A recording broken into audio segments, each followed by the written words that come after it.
Dedicated to all those courageous people who managed to live within a family budget?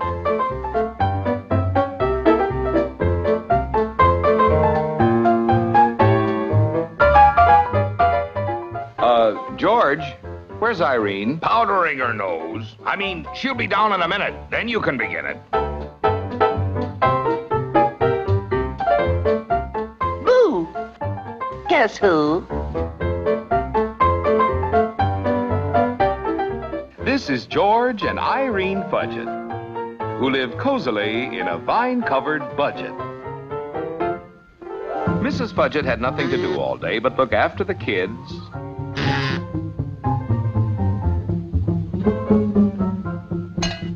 and take care of the house. To say nothing of her spouse. He worked hard and brought home his paycheck so Irene could meet the bills, which she did.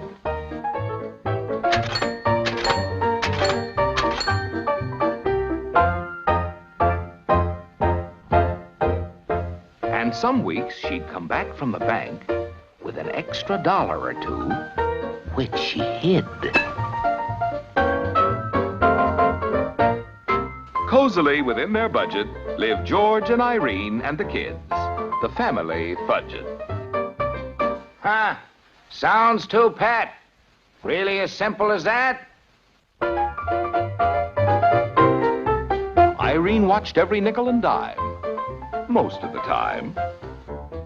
But when a hat really caught Irene's eye, she had to have it or die.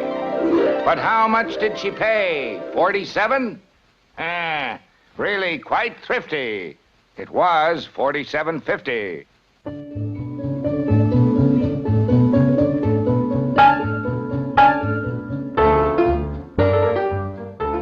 What's that? Oh, my new hat. Irene, these constant extra strains on our budget have got to be stopped. You could cut out golf. How will I work this out? Well, I could cut out the hairdresser, but I'll look like a witch, every which way. Now tell me, don't you like me better this way? Well, yes, I guess. So they went down the list and knocked out this and that, till George had forgotten about the hat. They maintained this self-imposed restriction for days. Then George got a raise.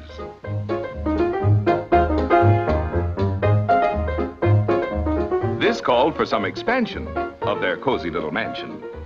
George even bought the picket fence they had planned for. And a TV set which was completely marvelous for the children, except that they were always watching programs that George wouldn't stand for. Then they had themselves a fling. Tried everything.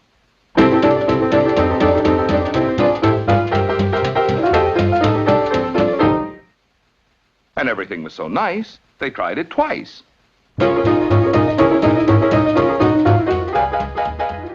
Went shopping.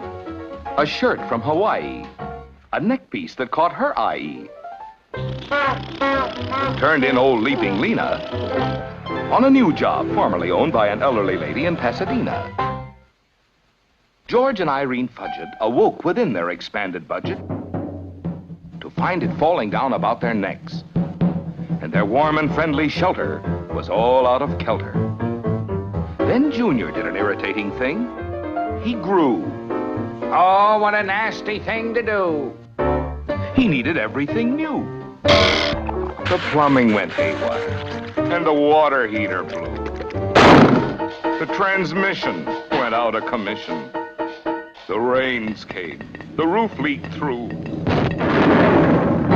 And the storm grew and grew and grew.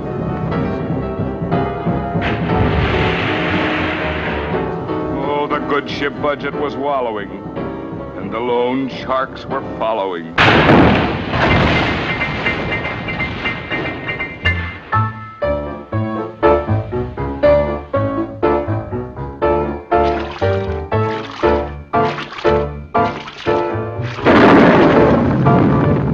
Hey, George, shall we deal you in?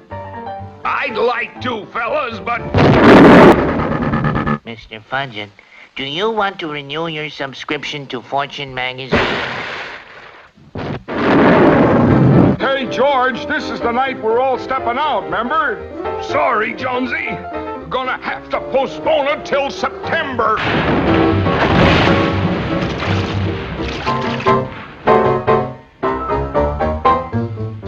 Then it cleared. And they were high and dry, at last above the water. How'd they do it? Just stuck to it, paid every bill. Oh, I admit it helped a bit that a distant uncle had remembered them in his will. So, cozily within their vine-covered budget, lived George and Irene Fudget. Irene, go powder your nosy. We're going out. I'll call Jonesy. Hey, Jonesy, want to step out with us? We're going out on the town. Oh, now what do you suppose is biting him? What's that? Oh, my new hat. Now look, Irene, these constant extra strains on our budget have got to be stopped. Ha!